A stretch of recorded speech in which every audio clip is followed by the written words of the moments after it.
casually since I was 15 years old. Think I'm wildin', don't think I'm wildin', or just saying whatever to get you smiling. I'm just saying when they just told me to chime in. Yeah, we the best, we out here grinding. We met back in 2000. I was on a recruiting trip to Kent. It was a talent show that they had for all the recruits. I was doing sound for the University of Pennsylvania. Double O was doing sound. Now I guess the people around him were like, "Oh, get on, whatever you rap." Yeah, I could go up there and rap and freestyle, and maybe like some girls would like me. Like he was very raw. He was very battle rap heavy back then, but the punchlines were still there. Just a little freestyle. It wasn't anything. There was a lot of character that I immediately heard lyrically in him that I liked a lot. I didn't expect to find somebody that was, like-minded, interested in hip-hop. The idea of doing hip-hop for a living ever crossed my mind until I met Double O. And ever since then, me and Double O have been collaborating.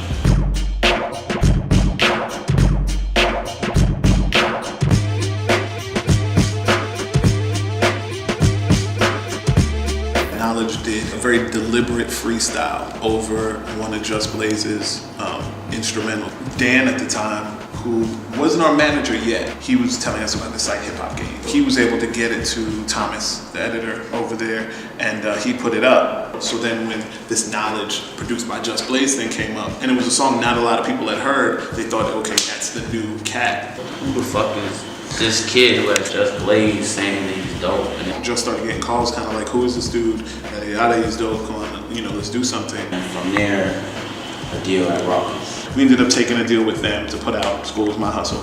Case closed, no settlement or arraignment. Spit for my sanity, not for entertainment. Never on some lame dish. Lean to the left, y'all on the same dish.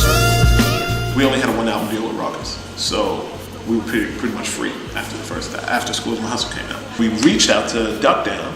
That deal ended up coming through. It's the flicker of the year. Flicker of my ear, make a hater shed a tear when I'm driving down the block. And that really took us and Duck Down, I think, at the same time, to a brand new space. TRLs, the Discovering Downloads on MTV, premiering on 106 Park. That opened up, I think, everybody's eyes to the idea that independent wasn't just this super crazy underground thing anymore.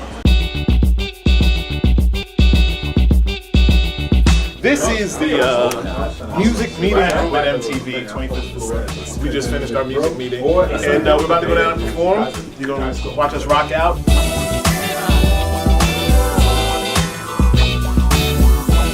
Ain't even a woman involved in this, kinda. We've done a lot of shows from 2006 up until now. We've done shows in like 11 countries. That's what this album is us trying to make a transition from being the king of the opening act to being a headliner. What's up, driving? And if not, then I can give you a ride.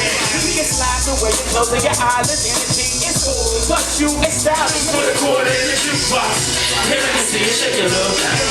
Let me see you shake your little time, little baby. Let me see you shake your It was always supposed to be kind of somebody, the group that still spoke to the people. We make dope hip hop, but it's not in a box. There is no box that we can't, sit in at any point in time if we want to. It's extraordinary music for ordinary people. What happened to the dude who just went to school, got a real job, is engaged to his girl, but got issues with her? It's those things that you can grab onto that are familiar, that tell a story that you can, appreciate. That's our music. Our music is real life. It's more reality than any of those means and extremes. It's not super rich, it's not super poor, but we find a way to kind of tap into, normal situations. I needed to match what that was sonically, and I wanted to do so in a way that gave me 100% freedom. So I kind of decided to not use any samples in it because I wanted to really be able to manipulate the sound the way I wanted to. And we don't take ourselves too seriously. We're not scared of being vulnerable. That's something that's not usually seen in hip hop, and I think that's what the new generation is about. It's all people that are very comfortable with themselves. It's not overly masculine all the time.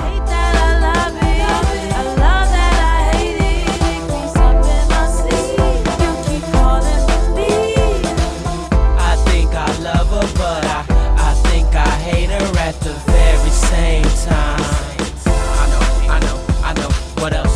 decided to do something again with Duck Down, and it becomes the new album, which is The Land of Make Believe.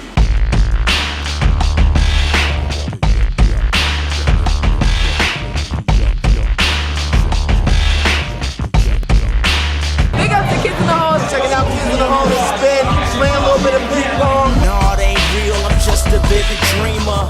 Get it clear like the skin on Noxema. Life is a bitch, can I get a Wilhelmina? Land of Make Believe is in between where you are and where you want to be. We explore those things like faking it till you make it. And in hip hop, we create imagery that kind of lends to thinking that we live in a fantasy world.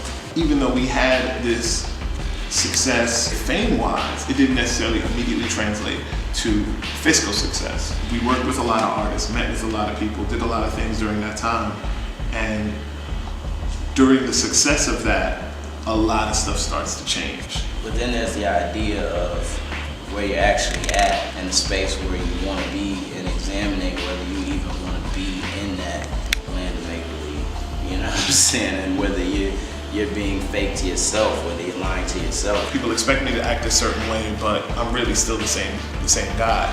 And kind of all of those things really start to unravel and become the questions that we start asking that become the land of make-believe. It explores the personal aspect, but then it explores the rise and how it feels to have fame, and then it explores seeing people that are more famous than you and wanting to imagine living their life. And Land of Make Believe is the place where we're trying to propel to after this album is done. Beyond Race magazine photo shoot for an apparent article that will be in the magazine shortly.